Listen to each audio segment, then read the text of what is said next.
Two buildings and you never have to step foot outside. So you can park your car, head on over to your apartment. If you're hungry, go to the grocery store. Looking for a bite to eat, check out one of the restaurants. You spill on your shirt? No worries, there's a dry cleaners.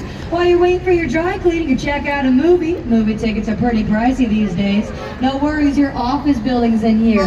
Looking for a little entertainment on a Friday or Saturday night? You can go to the bowling alley or the ice. This building has it all. I mentioned you can park a yacht underneath as well.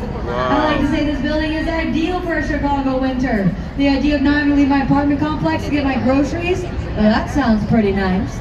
We right now are floating next to the downtown district of Chicago on our left-hand side. And our public transportation will in fact take you on a loop of the neighborhood surrounding it. That's where it gets its nickname, the Loop, from.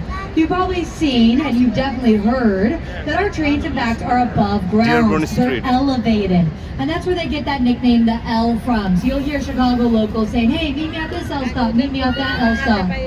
As we come under the bridge, you're going to be looking on the left-hand side for reflective lines smushed together. That's because it practically is.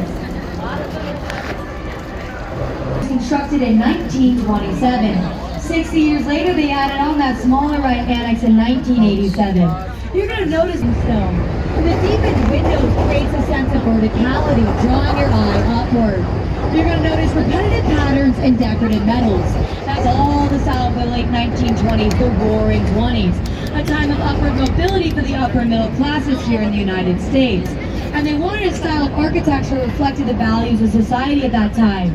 Grandiose, sophisticated, opulent, luxurious. Now I bet you've already noticed this glass office building in front of us with the parabolic arches on both the top and the bottom.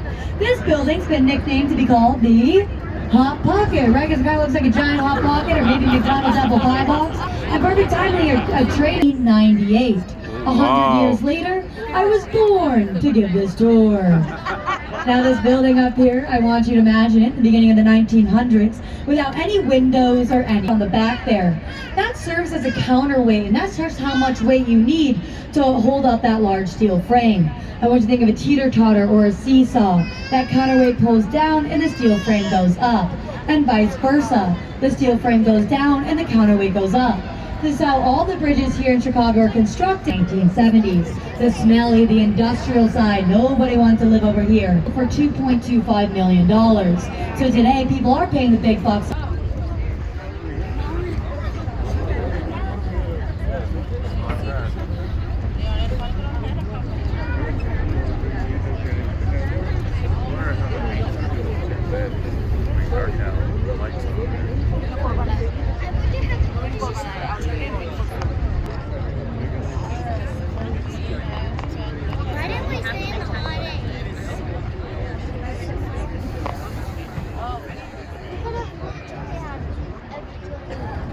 Right-hand side, I want you to notice the curve of this Hot Pocket office building and the curve of this residential building right next to it. Now, where that Hot Pocket across the river, right? The whole idea is they don't want to stand apart, they want to stand together. Coming up in front of us, I bet you've already noticed this from the wind, these tanks simultaneously slosh in the opposite direction, absorbing the kinetic energy. It's out of the late 1920s. Uses polished, right, as you said before, polished Indiana limestone in the classics. They're no longer constructing the buildings in a handcrafted European style. They're now using big industrial American man to teach us something about ourselves, to reflect who we are. As an overview of architecture throughout the generations, we start with that classic European style in the early 1900s. The break represents where we are right now. So to help orient ourselves on this tour, what we did is we traveled down that main branch of the Chicago River, met up at Wolf. 3 stories to better understand the history of Chicago and its people. The first story we're going to hear is of the Great Chicago Fire of 1871. Now, if you know anything about this story, you probably know something about a cow and a kerosene lamp. Wow, Chicago really is a world-class city. And in fact, this fair did put them back on the map after that Great Chicago Fire. But what it did more, down onto the Queen is that octagonal shaped building that looks like it has that Queen's crown or Queen's chest piece lit up in that kind of blue and purplish color.